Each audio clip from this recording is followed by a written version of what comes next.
Isaacar. Dice que allí se le juntaron todos los hombres de guerra, todos los hombres que sabían utilizar una espada, los hombres que tenían gallardía, los hombres que tenían valentía. Pero lo que más me llama la atención de todos los hombres que llegaron a David fue que dice que se le juntaron los hijos de Isaacar. Algo que me llama la atención aquí es que los hijos de Isaacar no sabían tal vez utilizar una espada, no sabían cómo sostener un escudo, no sabían cómo enfrentar a los enemigos a través de la fuerza. Pero algo que tenían los hijos de Isaacar en específico es que dice la Biblia que eran entendidos en los tiempos. ¿Alguien está aquí? ¿Alguien está aquí esta noche? Dice que los hijos de Isaacar eran entendidos en los tiempos. Como eran entendidos en los tiempos, sabían lo que Israel debía de hacer en el momento específico, en la hora específica y en el momento adecuado. Es por eso que dice Eclesiastés que no es de los sabios el pan, no es de los fuertes la guerra, tampoco de los ligeros la sabiduría, porque ciertamente tiempo y ocasión hay para cada cosa. Lo que me está hablando es, aquí hablando del sabio Salomón, es que él se volvió debajo del sol y vio que todas las cosas habida y por haber. No es que el que más sabio puede estar más arriba del menos sabio, ni el que tiene más fuerza puede estar por encima del que tiene menos fuerza, sino que a cada quien, a cada cosa le llega su momento, a cada quien le llega su momento de Dios exaltarlo. Alguien tiene que alabar a Dios. Alguien tiene que alabar a Dios. Es por eso que te quiero enumerar algo aquí específico, y es que cuando Dios señala a alguien para un llamado específico, la primera cosa que se le va a revelar es la frustración. Escucha, la primera cosa que se revela en una gente o una persona de llamado es la frustración.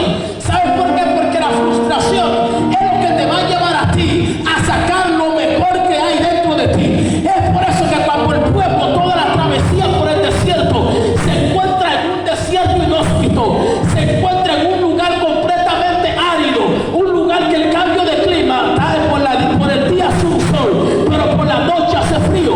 Sin embargo, aquí Dios empieza a forjar ese pueblo que más adelante se convertiría en una nación potencia, se convertiría en una punta de lanza.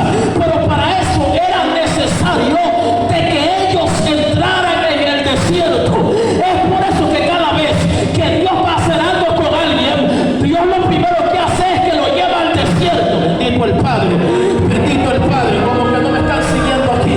Lo primero que Dios va a hacer es que Dios te va a llevar al desierto. El objetivo del Creador con el desierto no es saber quiénes nosotros somos, porque entonces Él deja de ser Dios. El propósito número uno, primario del desierto, no es saber quién tú eres, porque Él te conoce antes de la fundación del mundo. Él te conoce antes que entrases al vientre de tu madre. El propósito del Padre para con el desierto es forjarte y sacar esa mujer y ese hombre. Alguien tiene que alabar la gloria de Dios aquí.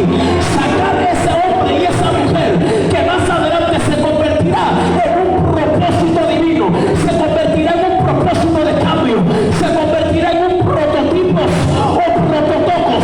Alguien que está dispuesto a cambiar las circunstancias en el momento. Es por eso que hay algo que se te va a revelar, y es que cuando estás en el llamado va a ver como que la cosa no está funcionando como tú quieres. Hay momentos que las cosas no siempre van a funcionar como nosotros lo pensamos, sino como el Creador lo determina. Almas, Samacaya.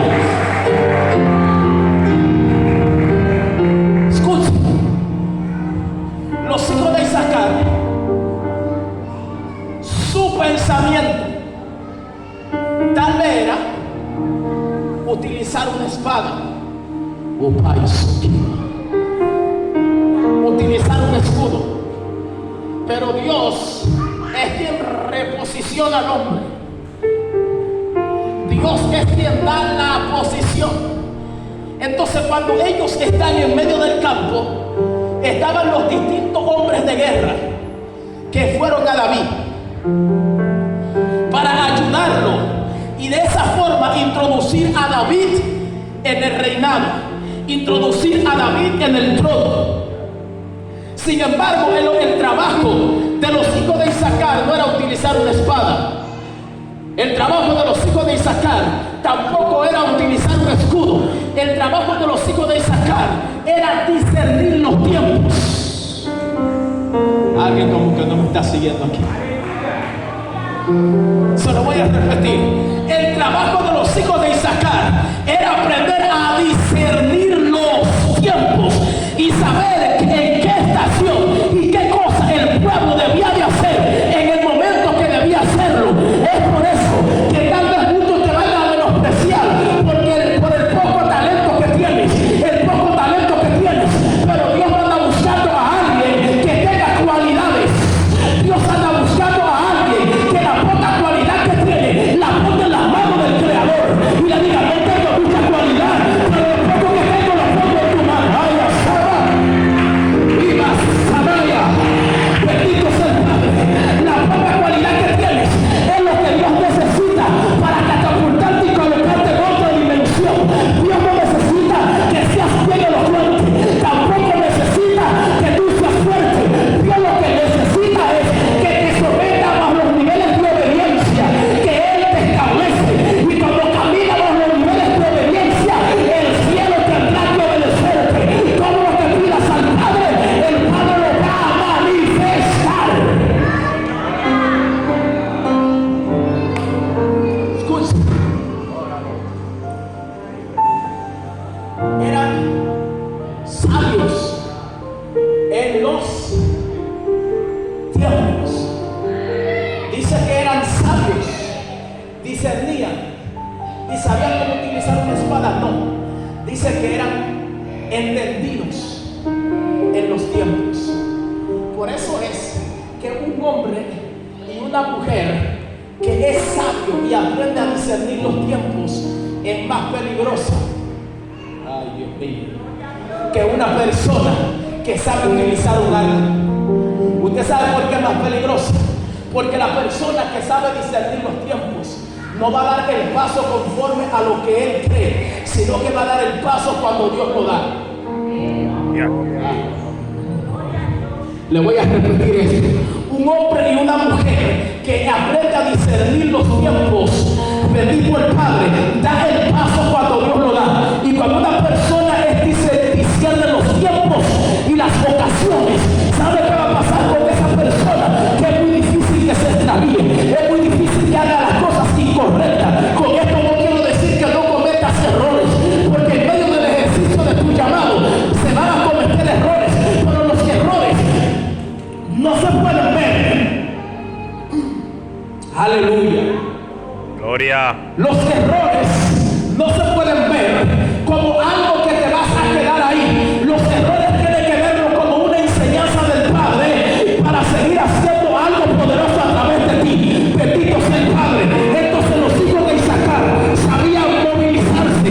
Los hijos de Isaacar sabían lo que habían de hacer. Y por eso dice que todos obedecían los dichos de los hijos de Isaacar. Todo el que escuchaba a los hijos de Isaacar decía: esta gente no tiene mucha destreza en el campo de batalla. Esta gente no son ágiles manejando un caballo, etc. Pero si esta gente tiene algo que hay que prestarle mucha atención, y lo que esta gente tiene es que saben discernir los tiempos. Es por eso que les traje este mensaje: tiempo y ocasión. Cuando tú entiendes el tiempo y la ocasión en la cual tú te encuentras, la estación en la cual tú te encuentres, es muy difícil que usted se desespere.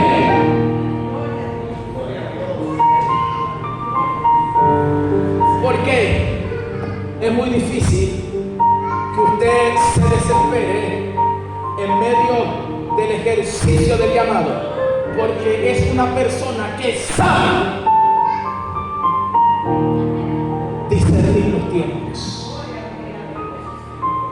Es mejor aprender a discernir los tiempos que tener destreza en otras cosas. El que sabe discernir los tiempos es muy difícil que las crisis por venir le encuentren desprevenido. Es muy difícil que las crisis que se han de manifestar en un tiempo específico le agarren desprevenido, porque sabe el tiempo específico en la cual la crisis se va a manifestar. ¿Sabe por qué? Porque hay un espíritu, hay un rúa que lo dirige, hay un espíritu que lo guía, hay un espíritu que le dice, lo guía a toda verdad y toda justicia, le dice las cosas que ha de hacer en el momento que ha de hacerla y en el momento correcto cuando ha de manifestarla. Entonces, cuando la persona es así, es muy difícil que las crisis que vienen le encuentren desprevenido. Y le voy a decir algo. En la vida no es que no vengan las crisis. En la vida no es que no vengan los desequilibrios emocionales o etcétera. Ese no es el problema. El problema está, ¿qué haré yo después que vengan las crisis? Gloria. Hello, ¿alguien está aquí? ¿Cómo me voy a manejar en medio de la crisis? Hubo un gran hombre, un hombre que Dios lo usó de una manera extraordinaria, que dijo que la crisis tú tienes que llamarla tu aliado.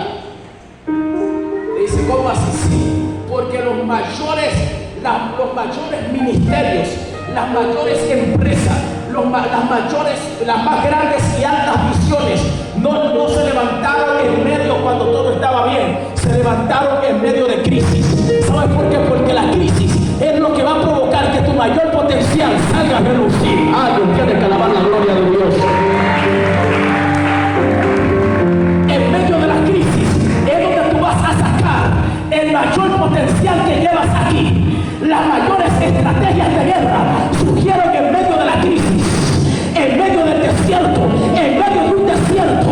¿Cómo es posible que en medio de un desierto un pueblo aprende a pelear y utilizar una espada? Un pueblo que lo único que sabía hacer cuando estaba en Egipto era construir grandes edificaciones para Faraón. Pero cuando Dios te llama, Dios te va a capacitar. Cuando Dios te llama, Dios te va a dirigir. Cuando Dios te llama, cuando Dios te llama, Dios te va a capacitar. La capacidad viene de Dios. Y el Dios que te da la capacidad, te va a dar también el entrenamiento. La capacidad viene de Dios. Por eso, usted no puede ni sentirse ni más ni menos que nadie. Porque en este camino no hay gente más grande que otras, ni hay personas menos ni más que otras, sino que a cada quien Dios le reparte conforme a la capacidad de lo que puede ministrar. Gloria a Dios. Si la capacidad que tienes es de ministrar humo, hazlo con amor, hazlo con alegría, sirve a Dios con eso, porque con eso poco que tienes es lo que Dios necesita para arder una ciudad en llamas. Dios no necesita gente como dije ahorita, valga el pleonasmo.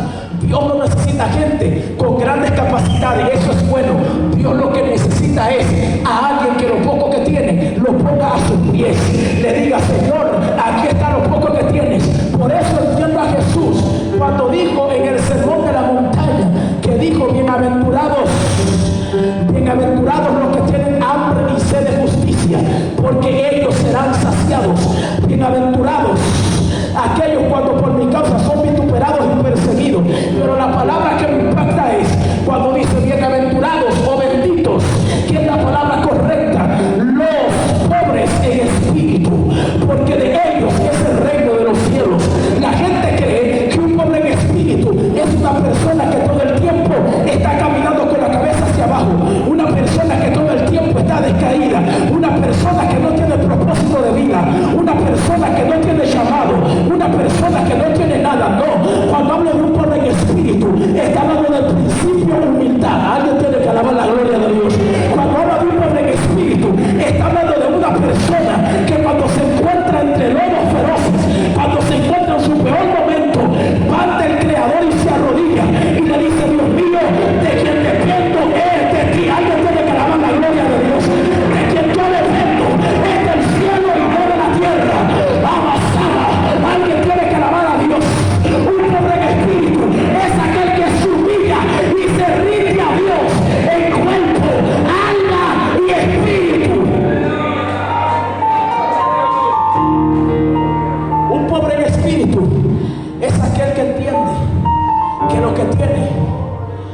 tiene porque fue dado de Dios.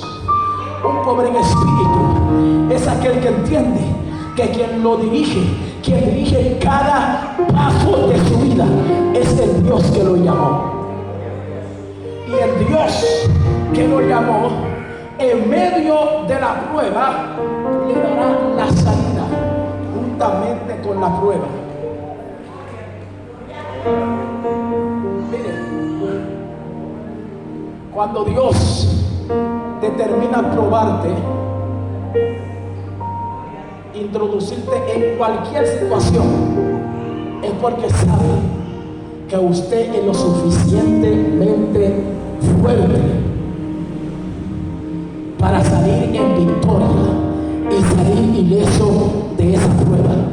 Si estás atravesando tu prueba, no te desesperes, porque se aproxima un viento de Dios sobre tu casa, un viento de Dios sobre tus finanzas, un viento de Dios sobre tu salud, y todo lo que es baja, todo lo que está a tu alrededor va a ser removido a través de ese viento. El problema de los seres humanos es que la Biblia dice en el Salmo 40, pacientemente esperé en el Señor y Él se inclinó a mí y oyó mi clamor. Escuche esto, pero el problema es que dice el salmista David, pacientemente esperé en Dios. ¿Cómo es que un hombre que está huyendo de Saúl, que escribió este salmo cuando estaba huyendo de Saúl, un hombre con aflicciones, un hombre en batalla, un hombre con batallas mentales, emocionales, espirituales? Sin embargo, en ese momento el salmista David dijo, pacientemente esperé en el Señor y Él se inclinó a mí y oyó mi clamor y me sacó del lodo cenagoso, del pozo de la desesperación. Pero algo que me impacta es que hay gente que dice, no, que como dijo el salmista David, pacientemente espera en Dios. Pero hay algo muy peculiar, es que la paciencia de Dios turba al mismo paciente. Bendito sea el Padre. Cuando usted cree que es paciente, Dios es más paciente que usted. Es por eso que las cosas no van a acontecer en mi tiempo, en mi temporada, en mi ocasión. Bendito el Padre, las cosas van a acontecer al tiempo establecido, porque el tiempo de Dios es perfecto, el tiempo de Dios es correcto, el tiempo de Dios es justo, y cuando ese tiempo se manifiesta, algo va a tener que ser removido. Mire, cuando el tiempo de Dios llega para usted, nadie ni nada lo va a detener, nada ni nadie va a detener el avance de Dios y el cumplimiento de la palabra que Dios te ha dado.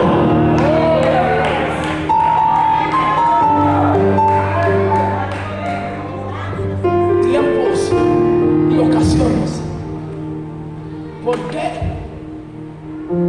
Salomón, el sabio, el célebre, uno de los hombres con uno de los niveles de coeficiente intelectual más elevado que existía en aquel tiempo y todavía lo sigue siendo ahora? Lo que me impacta es que Salomón empieza a observar un sinnúmero de situaciones, pero cuando Salomón se choca con una realidad en su vida, y la realidad que Salomón se choca es que Salomón ve que todo lo habido y por haber, hablando en el aspecto terrenal, Salomón lo había experimentado. Riquezas, poder, rigió con justicia, abrigo, sustento, todo lo que un alma puede desear sobre este plano físico, lo tenía Salomón. Pero Salomón se dio cuenta que todo lo habido y por haber es vanidad y aflicción de espíritu. Alguien como que no me está siguiendo aquí. Por eso él dice y habla que el hombre trabaja y se afana por querer obtener X o tal cosa. Pero en eso también Salomón se dio cuenta que todo es vanidad y aflicción de espíritu. Ahora, ¿por qué Salomón se dio cuenta de que todo es vanidad y aflicción de espíritu, porque no está hablando desde la óptica de vivencias de otros, porque es bueno hablar desde el lente de otros. Lo difícil es hablar del lente de tu vivencia.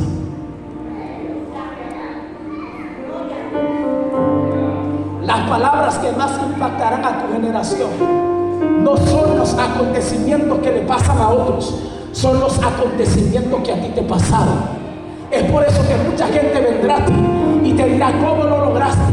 ¿Cómo has podido permanecer tantos años en el Evangelio con tantas pruebas? Porque vendrá gente con mucho fuego, mucho ánimo y mucho sacudimiento, pero cuando se choque con la realidad del proceso, porque hay una realidad del proceso. Cuando se choca con la realidad del proceso que tienen que pasar, aquí hay que levantar la verde y también la madura, porque para usted poder ser un potencial, primero tiene que ser preparado, primero tiene que ser machacado, como se machaca la oliva y se machaca la uva. Mi pregunta es: ¿qué tú le vas a dejar a las generaciones que vienen caminando detrás de ti? ¿De qué le vas a hablar a esas generaciones? Tú, que te han llegado al pensamiento y has dicho: Señor, yo no aguanto esto. Demasiada prueba, demasiada lucha, demasiada dificultad. Prueba vienen y prueba van. Y prueba vienen y prueba van. Mi pregunta es: ¿qué tú vas a hacer con esas generaciones que para ellos tú eres un centro de admiración y fortaleza? Usted sabía que aquí, dentro de ustedes tienen personas que los admiran, personas que cuando lo ven, cuando están pasando su proceso, que lo ven, sienten que su espíritu revive y dicen: wow. Cuando lo ven, dice: la hermana fulana. Y cada vez que están en un proceso piensan que la hermana Juana, el varón Pedro o el varón Juan. Pero el varón Pedro, la hermana Juana y el varón Juan deben entender que muchas veces usted tiene que aprender a soportar el dolor. Es difícil no resaltar en nuestro físico, nuestro estado de ánimo cambia, pero hay momentos que por amor a una generación, por amor a una generación que le sigue, usted muchas veces tiene que pasar por una persona hipócrita, por una persona ignorante, porque usted no es humano, sí, pero por esa generación que está recién iniciando en el camino, esa generación que cuando lo vea usted, ve un ejemplo de superación, un ejemplo a seguir, ve un medio de fortaleza. Por amor a esa generación tiene que permanecer de pie. Alabado sea la gloria de Dios. Es lo mismo que yo le diga a usted: mira, varona Juana o varón Pedro, yo quiero que usted me suba a tal montaña, pero en esa montaña, cuando usted la suba, yo tengo un premio para usted.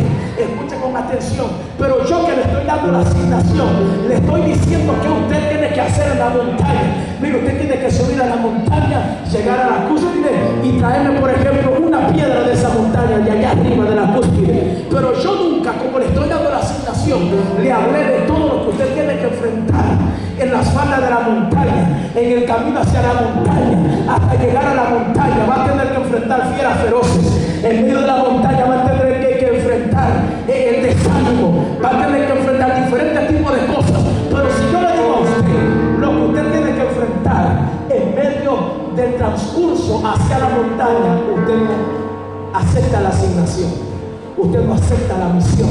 Es lo mismo que hace el Creador con nosotros. Él nos hace el llamado, pero nunca nos habla del proceso que vamos a pasar en medio del llamado. Amén. ¿Sabes por qué? Porque si Dios te llama y te dice: voy a hacer grandes cosas contigo, pero cada quien tiene un proceso distinto. Si Dios te habla del proceso que vas a pasar aquí, desde que te llama, usted suelta esto, suelta la toalla, suelta el manto, suelta el llamado.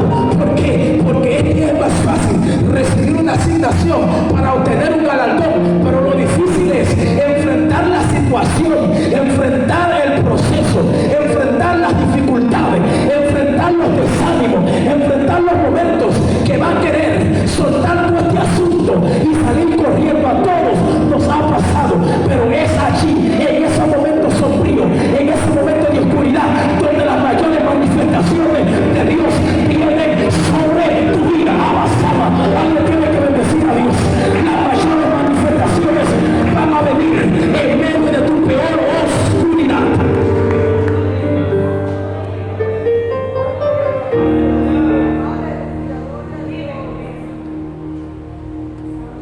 Varón de Dios, siervo que me escucha en esta noche,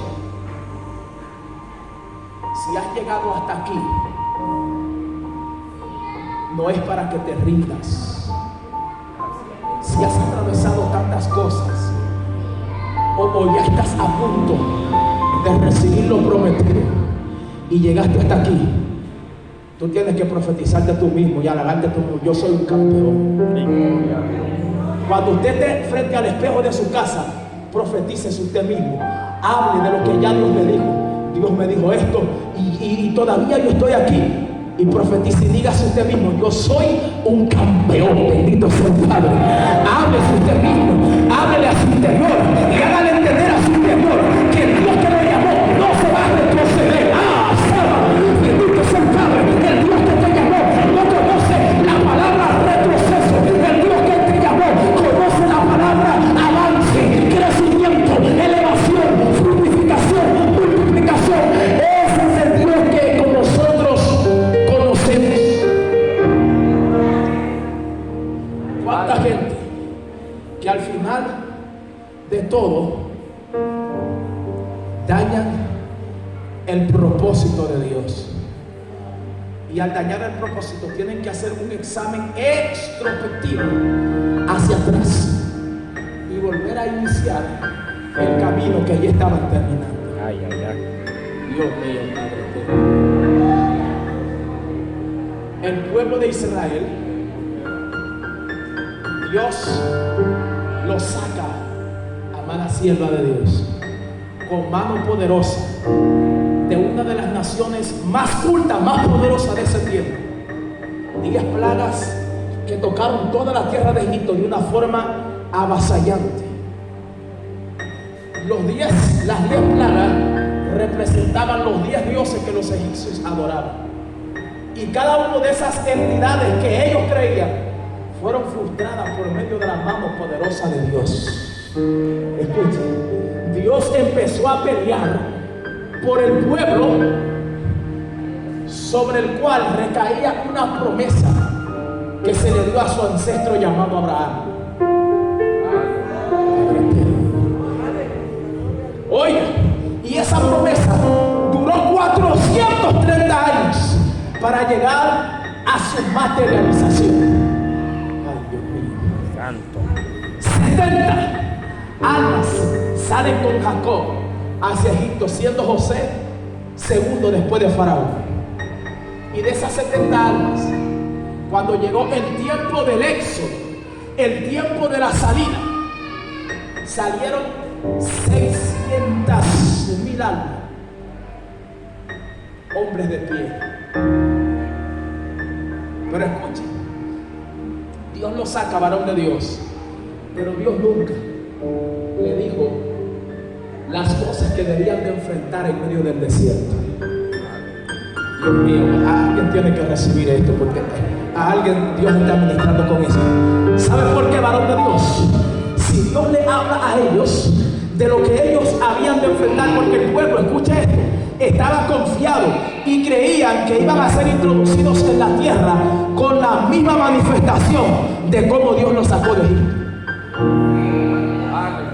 Me voy hasta sentar, Padre. Escuchen, ellos pensaron, se acomodaron, dijo: no, este es el Dios de Abraham, el Dios de Isaac y el Dios de Jacob. Si Él nos sacó con todas estas manifestaciones de la casa de servidumbre, de Mishrayim en hebreo, que significa aflicción, significa el que desciende. O sea que el pueblo de Israel estaba viviendo muy por debajo de su identidad y de su potencial, de su propósito y de su destino. Pero fue así, cuando estaban perdiendo su identidad por completo, que vino la mano poderosa de Dios e hiriendo la tierra de Egipto. Pero lo que me asombra es que ellos están caminando en el desierto, van confiados, porque van rumbo a la promesa. Pero ellos no sabían que ya la parte que le tocaba al Creador hacer, ya Él la hizo. Porque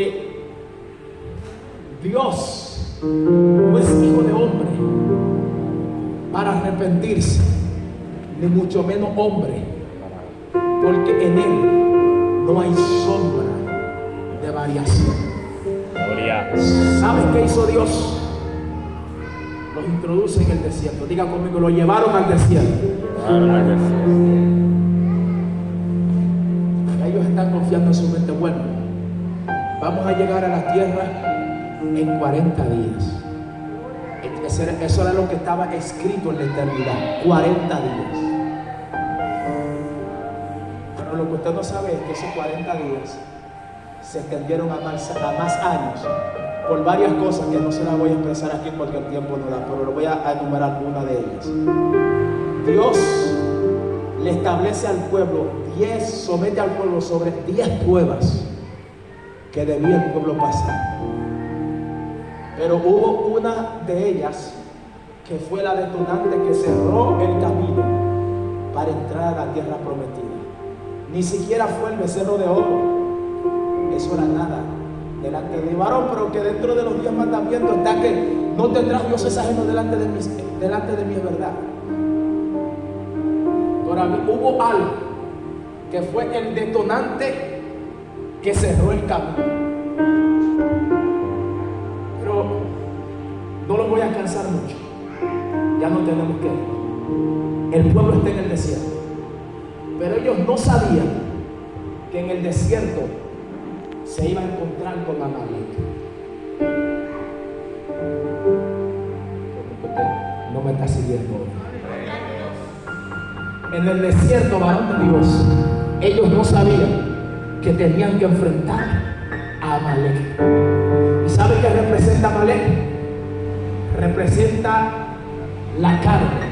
Amalek representa lo natural, representa lo físico, representa lo humano. O sea, que llevándolo al ámbito espiritual, en medio de tu llamado, del cumplimiento de las promesas de Dios en tu vida, lo primero que tú tienes que aprender a vencer es tu propio yo. Ay.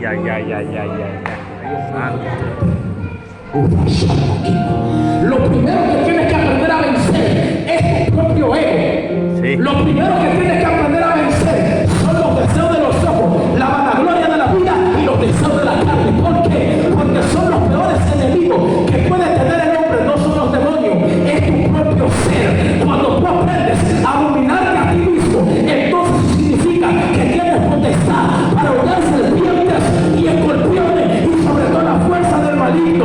Nadie puede tener potestad sobre entidades espirituales cuando no se domina a sí mismo. Sí.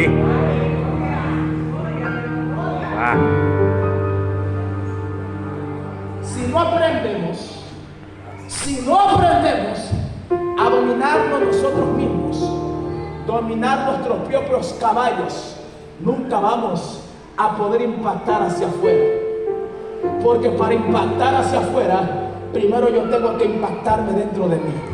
Primero tengo que cambiar yo. Por eso es que el mundo que usted ve, nosotros oramos por cómo está el mundo va a seguir su curso.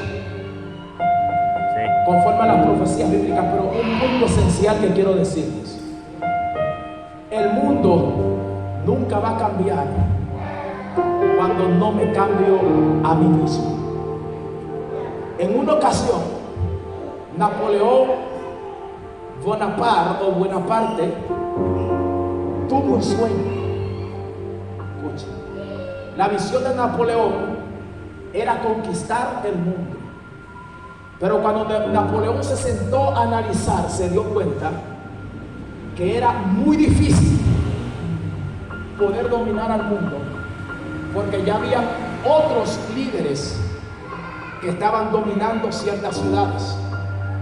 Tumbó eso.